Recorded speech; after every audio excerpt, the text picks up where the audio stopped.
welcome to this new podcast episode of Buddy4Change. My name is Elena. I work with Welfare Foundation that's based in Dortmund, Germany. And today, my guest Daniel and we will be talking for quite a while about a question that I have. And the question is, what if you had to walk for water? Today we are talking about WASH, which is short for water, sanitation and hygiene. So imagine what if every day before school you had to walk, or before your job you had to walk for an hour just to fetch water. And what if that water wasn't even safe to drink? Back here in Germany, where I live, we turn on the tap. And we, honestly, I never think twice. But today we are meeting someone that thinks about water every single day. Because he's building systems to get the water to the people and to people that they need it the most. So I'm very happy and grateful for you, Dan, to be here today. Dan, you are my colleague. We work together at Welfare Foundation. So I'm very glad that you took some time to do this Buddy4Change podcast with me. You are an engineer, a civil engineer, if I'm not mistaken. And you are specialized in WASH, which is water, sanitation and hygiene. It's a field our listeners might never have heard of, but it's one that changes lives of people every single day, not every single day. First things first, Dan, what's WASH and why is it important? Thank you, Elena. I'm happy to participate in this podcast. WASH is as simple as it is: water, sanitation, hygiene.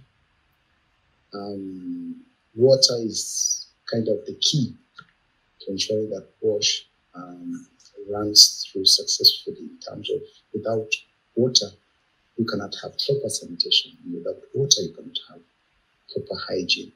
So water is the key towards ensuring safe WASH, as it is put. And I work in that field, as you say, almost day to day, ensuring that the people and the communities that we work with get the safe water, and then there are programs that we design for them to do sanitation and hygiene. Right. So I know about you that you're based in Nairobi. I'm talking to you in your office in Nairobi, but you didn't grow up in Nairobi. You grew up in the countryside. And I'm also not giving too much away when I say it's been a little while since little Dan has been brought up. What did water access look like for you when you were a child? Can you tell us about your own experience? Yeah, sure. Growing up in the countryside had its experiences and challenges. I never knew that we were experiencing challenges until I started doing WASH. It was a normal thing back there to walk to open river sources or open spring sources. When we grew up, we had a donkey back home that we would walk with to the river to fetch water. The donkey would carry 4 containers of 20 liters, and then you carry either 10 or 20 depending on your age. So like as you walk the donkey, you carry water as well. So that was about, I think, when I was from 12 to I think 16 years old. I was doing that, and it was tiresome. It was stressful. Sometimes you would arrive, the water is dirty, you have to wait. Sometimes there was a myth that there were times you wouldn't go very early in the morning because there's a big snake that would be kicking water from the pond, and then you would be afraid. Was there actually? Yep, I never saw it, but we were told to never go early in the morning until the snake is full of drinking water. So those are things that, like, you grow up and realize you were really going through a hard life at that time. And there are challenges with tummy issues, you get sick, you get fatigued, you mixed up with going to school. So growing up in that context was a bit hard, it was a bit difficult.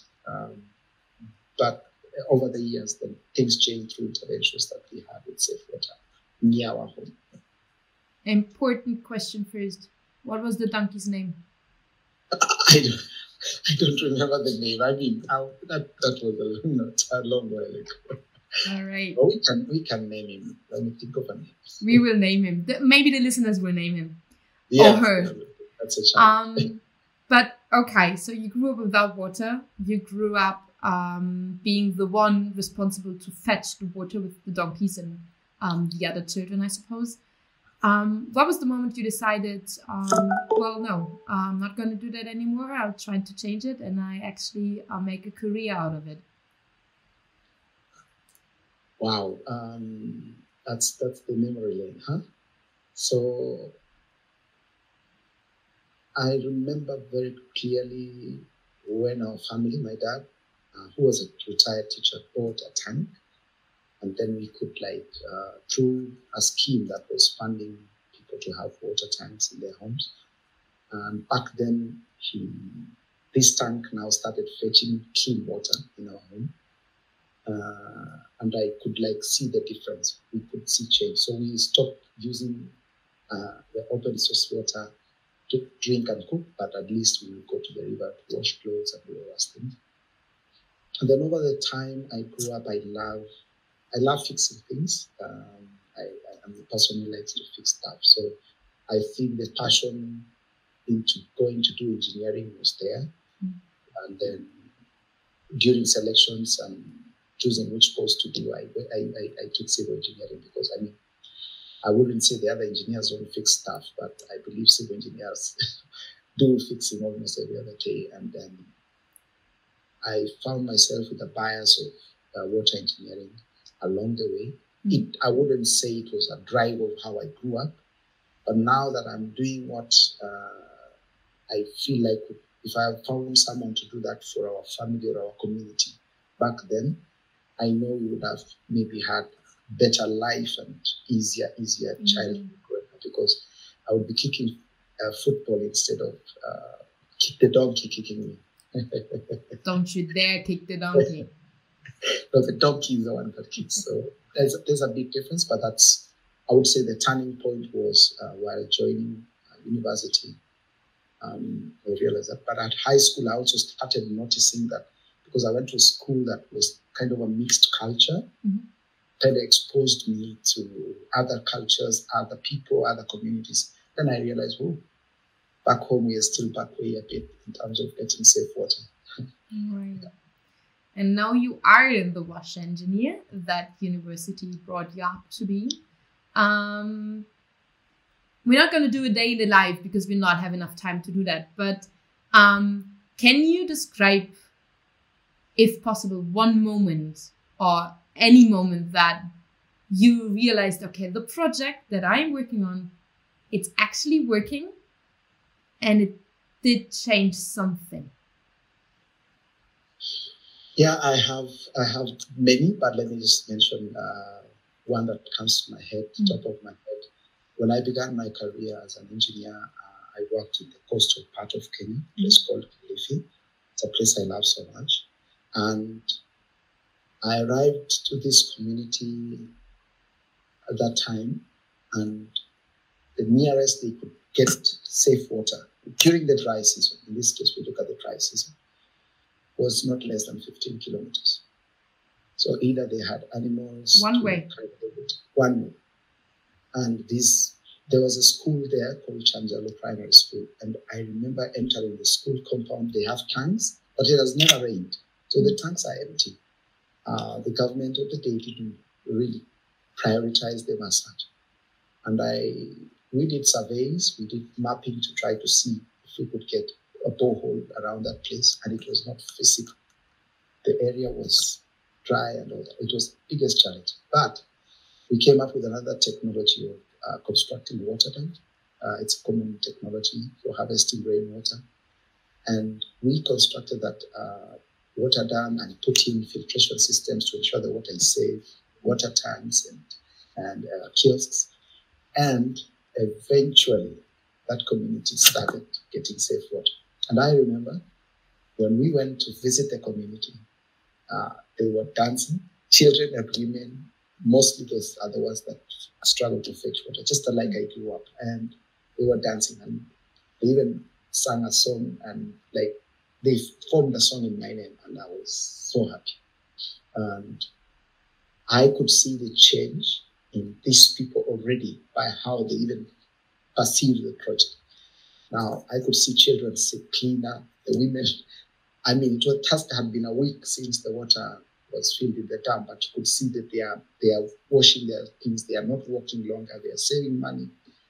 That was a big impact I could see instantly within the period that we did that project. I bet. That's a beautiful memory.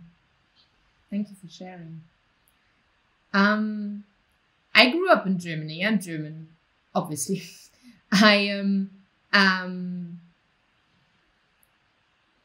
When I started out in WASH, I knew it was about building worlds. It was about building toilets. It was about drilling and all of that. But it's not just about that, is it?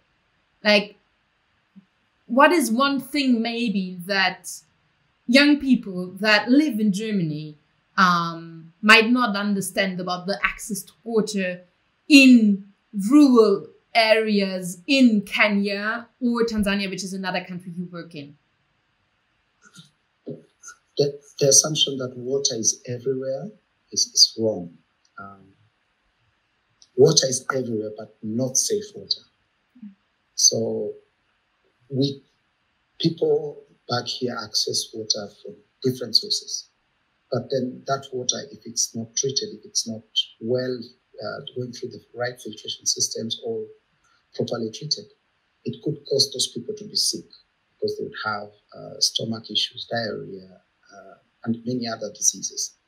So the assumption that there is water everywhere, because most people think when they look at the countries where we work in, they see rivers flowing, people look and say, why don't you harness this water? Yeah, the water is there, but then the methodology, the technology to ensure that it is harvested safely for the people to be able to drink it, that is where the biggest gap is. And that is where the assumption of why would I work on this to do this to ensure the wells are working well, they have already water. The issue is not availability of water, but it is a safe water that we are looking at. Secondly, there is also resources required to ensure that now that water is harnessed safely. So most of the countries we work in, economy, struggle with the budget that they run with, there are many other issues that run around that. And all that mixed up together then requires proper planning, proper budgeting, proper advocacy. Is there hope? Because I hear you talking. Sorry, I hear you talking, and you've come a long way. You made a career out of WASH and access to water. Yet there is more than 700 million people worldwide that still do not have access to what you just described. That's a number. I don't even know how many people. I can't. How many zeros are there? Like, it's too many. Yet you spend day in, day out working on this. So is there hope? What gives you hope? One, I give myself hope based on, I grew up without water, safe water. Now I have safe water. Even if it takes time, the people I live around with, the community we are with now, do not go fetch water in unsafe sources because of the exposure they've had and the projects that they've experienced and the learning and the trainings they've received. So there is hope, yes. There's a lot of work to do, nevertheless, for for the people to realize the hope that they have. Secondly, if we say, hey, it's too big, the number, 700 million, oh, that is too big, we cannot manage, then who will do it? Who will do it? So if we own up and hold hands together, one person does even the tiniest thing that they could do, even just placing a poster somewhere to say, hey, let's do this, just that is enough. And if 1 million people place posters, 1 million other people read the posters and respond to it, it's a movement. It's bits and bits coming in together to create a big whole thing. So a team we work with, the partners we work with, they understand what we do, and they know the more the people we onboard, the better for us to create that change. So there is hope, because I no longer go with a donkey to fetch water. And the people we live with, the community we live with, within the communities that I've grown up in, people stopped doing that. Of course, there are other areas that they still do because they see that gap, as you said. And is that what the youths that live in Germany can do? I know there's protest. There has been protests going on in Kenya from the Gen Z, like young people taking on the streets, demonstrating for their rights. What can people that listen in from Germany do in order to create that movement, to be part of that movement, to join a movement, and to be part of what gives you, and I think so many other people, hope? I like the Gen Zs because they are informed. These are people who know what they want. They know what they are doing. All we need to do is for them to know that whatever effort they put in, I've seen experiences where youth gather together, they contribute money and time, sometimes even not money, even time, to create awareness to fellow people, adults, children, in communities where they work. Back in Germany, they can, I don't know, post something and say, hey, there's this thing going on and we need to do this and that. So go to TikTok or whichever social media platform that they work on and create awareness for people to, one, understand what is going on as a primary objective. Because when somebody understands what's going on, they can easily fundraise. And through that fundraising, then we meet the gap. We at least closing the gap of lacking the budget to actually reach more people, more communities with safe water. If there's an explosion of Gen Zs or younger people in Germany, everybody talking about wash and safe wash for the sake of people who require this safe water, that could be to create great impact to the communities.